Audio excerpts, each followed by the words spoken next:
जय गजानन, जय जय रघुवीर समर्थ, सद्गुरु श्री वेणा भारती महाराज की जय. आज रामनवमी, रामांचा जन्मदिवस, म्हणजेच आदर्श गुणांचा जन्मदिवस, मर्यादेचा जन्मदिवस, पराक्रमाचा, सामर्थ्याचा, समर्पणाचा, त्यागाचा, विरागी विरक्त ज्ञानाचा हा जन्मदिवस, म्हणजेच रामांचा जन्मदिवस. त्याचवेळी त्याच मुहूर्तावर त्यांच्या अनन्य शिष्याचा, रामांच्याच अंशरूपाचा, म्हणजेच श्री समर्थ रामदास स्वामी महाराज, हनुमंतांचा साक्षात अवतार आणि श्री गजानन महाराजांचा आधीचा अवतार, यांचा देखील हा जन्मदिवस. स्वामी आणि त्यांचे परमशिष्य एकाच वेळी, एकाच मुहूर्तावर जन्माला येणं, आहाहा, काय ते प्रेम, काय ती भक्ती आणि काय ती सेवा. आपण कुठे आहोत या सगळ्यामध्ये? त्यांच्या चरणधुळीजवळ देखील नाही. ते आदर्श वाटतात, ते प्रिय वाटतात, ते आराध्य आहेत आणि तसं व्हावंसं वाटतं. हेही खूपच झालं. श्री समर्थांबद्दल थोडंसं बोलूया.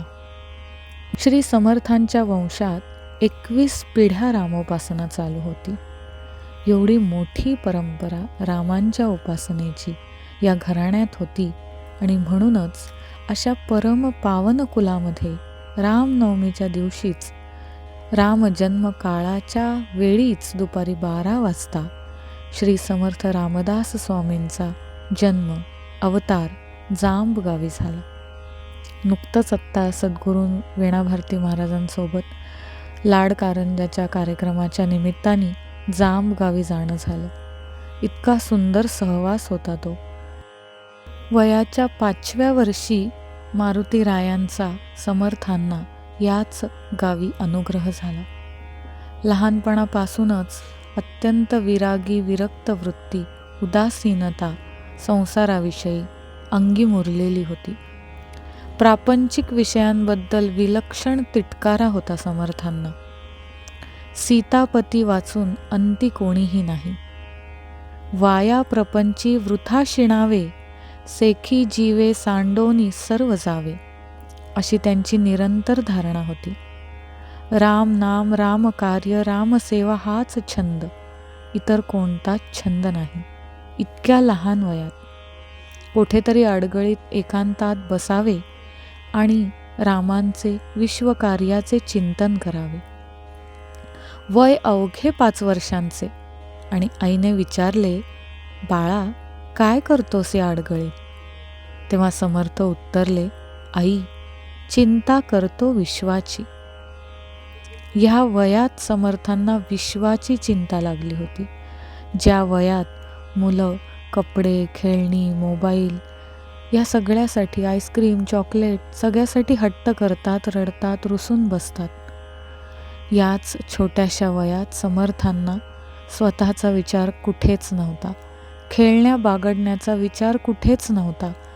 तर चिंता होती विश्वाची, विश्वाच्या कल्याणाची. आणि हीच चिंता त्यांनी आयुष्यभर केली. आयुष्य पूर्ण यासाठीच झिजवलं. लहानपणीच समर्थांनी मनाशी ठरवलं की ही चिंता जर कार्यवाहीत आणायची तर आपणा स्वतःचा परिग्रह उपयोगाचा नाही. स्वत्वाच्या लेशाचाही विचार न करता सदैव दुसऱ्यांकरिता हा देह वेचला गेला पाहिजे. आणि म्हणूनच आईला दिलेल्या शब्दामुळे केवळ लग्नमंडपात उभे राहिले आणि शुभमंगल सावधान. का बरं हा सावधान शब्द या स्तोत्रात, मंत्रात लिहिला आहे, हे त्या क्षणी त्यांनी विवेक जागून विचार केला आणि सावधान व्हायला लावलं आहे तर सावध खरंच झालं पाहिजे, असं म्हणून लग्नमंडपातून पळ काढला.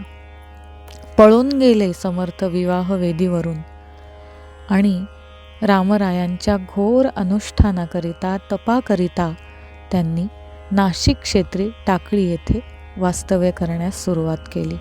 किती वय लहान आहे, या वयात काय समज असेल, पण ती केवढी मोठी समज होती समर्थांना. उपासना, अनुष्ठान, पहाटे उठून रोज 5,000 सूर्यनमस्कार, दुपारी सूर्य माथ्यावर येईपर्यंत नंदिनी नदीमध्ये अनुष्ठान, रामनाम जप, तपश्चर्या, दुपारच्या वेळामध्ये अनवाणी पायी पंचवटी क्षेत्रात जाऊन भिक्षा मागणे, आल्यावर जी काही छोटीशी भिक्षा मिळाली असेल त्याचे छोटे छोटे गाकर करून गोदावरी नदीला, रामरायांना, मारुतीरायाला नैवेद्य करून छोटासा घास ते सेवन करायचे. पूर्ण ताटभर जेवण कधी समर्थांना मिळालं असेल काय माहिती. आणि या तुटपुंजा सामुग्रीवर दिवसभर कडक साधना उपासना करायची. दुपारी ग्रंथ उतरवून काढायचे, लेखन करायचं. त्यावेळी काही झेरॉक्सची सोय नव्हती. आणि सायंकाळी गावातल्या सगळ्या मुलांना गोळा करून सूर्यनमस्कार, आसनं शिकवायची, रामांची, मारुतीरायाची उपासना शिकवायची. किती सुंदर आयुष्य! ऐकूनच आपलं मन भरून येतं. आपण काय जगतो? आपण जर त्यांना आराध्य मानलंय तर त्याचा छोटासा तरी अंश, प्रतिबिंब आपल्या पण आचरणात, आयुष्यात असायला नको का? लोकांच्या उपयोगी पडून त्यांची दुःखे नाहीसे करणं, एवढंच समर्थांच्या मनामध्ये होतं. समर्थ रामाला म्हणायचे, रामा तुझ कारणे जीवलगांचा संग सोडला, आता तुझ्याशिवाय मला कोणी नाही. समर्थांच्या उग्र अनुष्ठानाला प्रतिसाद रामप्रभूंनी दिला. दर्शन दिले, रामरायांचा बाण दिला आणि समर्थ कृतकृत्य झाले. रामदर्शनानंतर समाज जो दुःखाने व्याकुळ झालेला आहे, त्यांचे दुःख नाहीसे करण्यासाठी 12 वर्ष अनवाणी पायी भारत भ्रमण केले समर्थांनी.